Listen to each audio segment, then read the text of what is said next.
Okay. Hi, Mackenzie.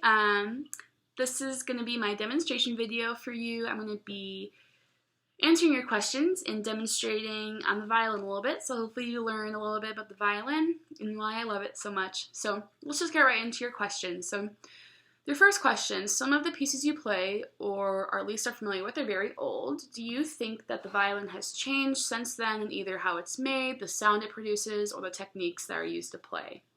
Absolutely, good question. So I'm going to address all of those questions.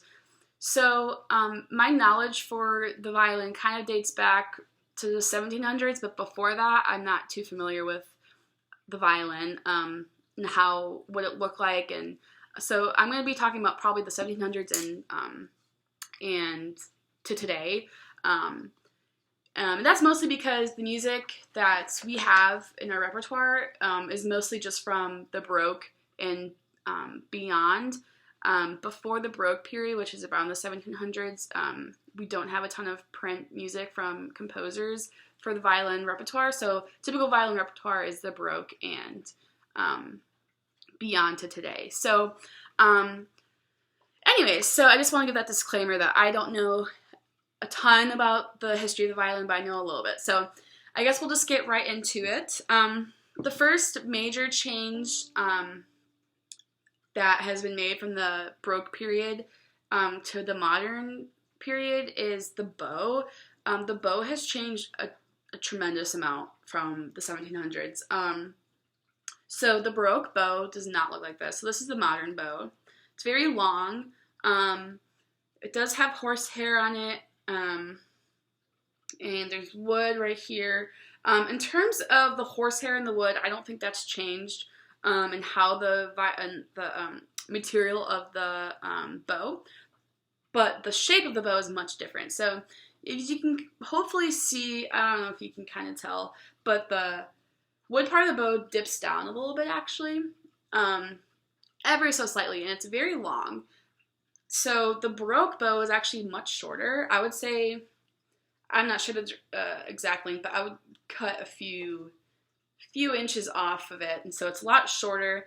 And the wood part actually curves above the hair, as opposed to having it curve kind of below like that. So the Baroque bow kind of looks like curves like that.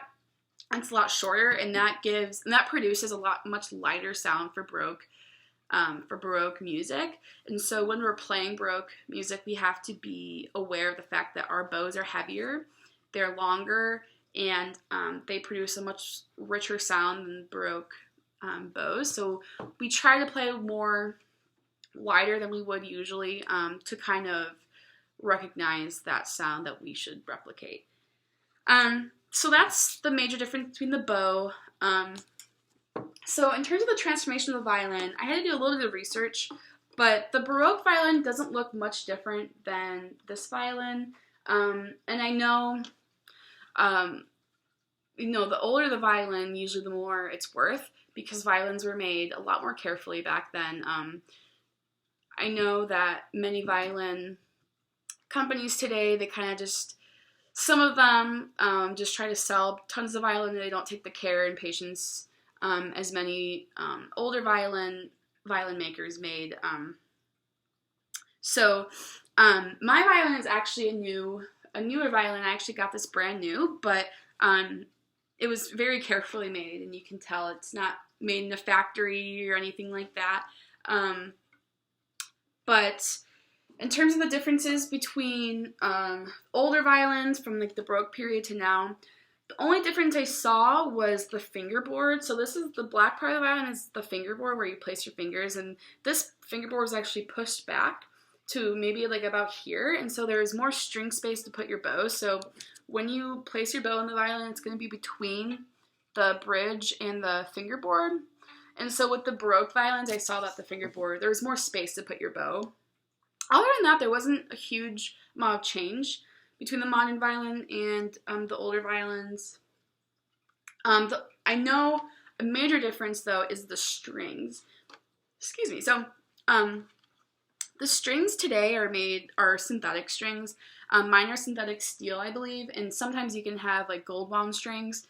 But back then they actually used animal guts as strings, and so that created a lot of a lighter sound. It wasn't as powerful as synthetic steel, as you can probably imagine, and so that's a major difference that in the producing the sound between the Baroque period and today. So overall, I would say the violin is much more powerful today because of the bow, because of the strings. But you can have violins that are super old and they're in itself without the string and that bow that are just as well made as violins today, if not more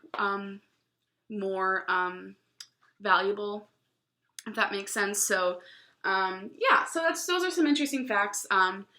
So I actually want to play for you two different pieces that really shows the difference of technique between Baroque period music and more modern music. So I have a piece from the 1700s. This is a sonata by Johann Sebastian Bach. This was the early 1700s that he made this, and so hopefully you can hear a little bit of the lightness and the Baroqueness in this piece. And then we're going to contrast that with a Prokofiev piece. It's Sonata Number 2 in D major, and he made this in the 1940s. So there's a huge difference in these two pieces. I would say the biggest technical difference is the change of sort of the use of the violin. So in Bach's piece from the 1700s, it's very melodic, and the violin is used for melody and producing a beautiful sound. But in the Prokofiev piece, it's much more percussive in nature, and so that's a huge technique that has changed over the course from the 1700s and to now, that strings are often used as percussive elements rather than as melodic. So I'm going to demonstrate that for you. So this is Bach's Sonata Number 1 in G minor.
So there's a little excerpt of that.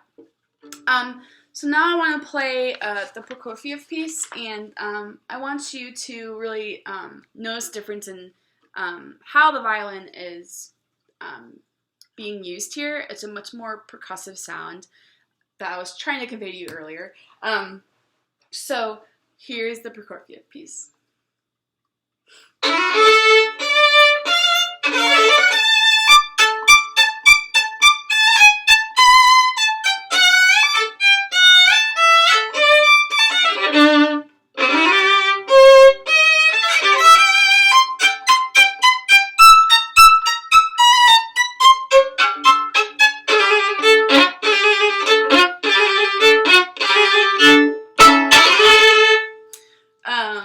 So yeah, that's a fun piece to play, and so hopefully you can tell the difference between the techniques used in the Baroque period and then the 1900s, 20th century music.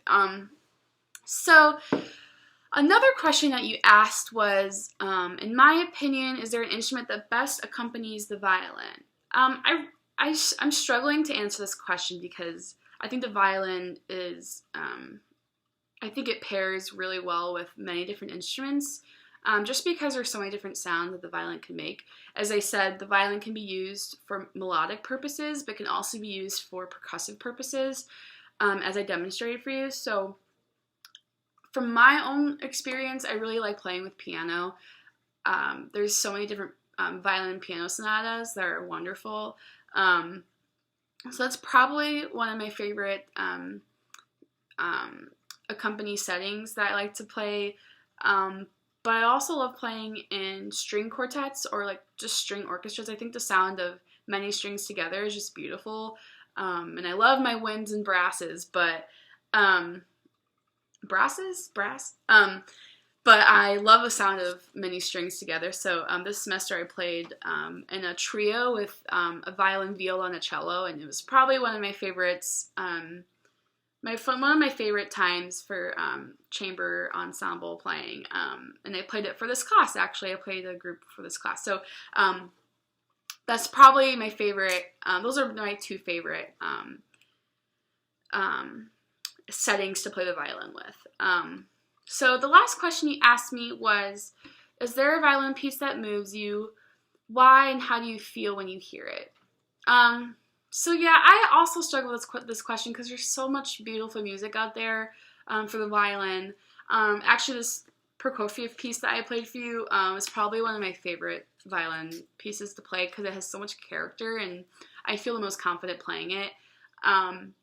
But one piece that really is special to me is this piece called Ashokan Farewell. It's a folk piece that I played back in 7th grade. It was one of my first few solos that I played actually with an orchestra, and I remember being so nervous, and I prepared so much for that piece, and so whenever I hear it or whenever I play it, it just gives me a lot of memory, and that was one of the first few times where I realized, wow, I love the violin.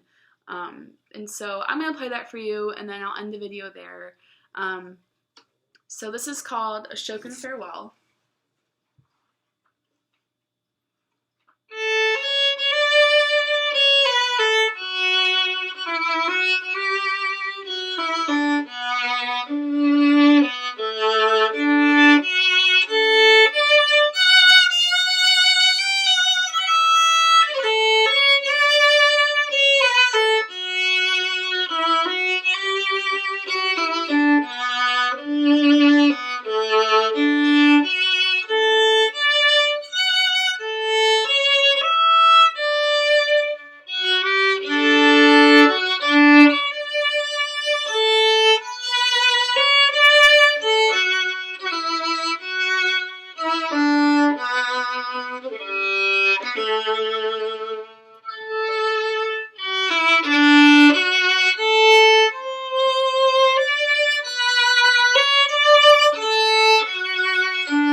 Okay, so thank you so much for watching this video, and I'm excited to hear your feedback. Yeah, all right, bye.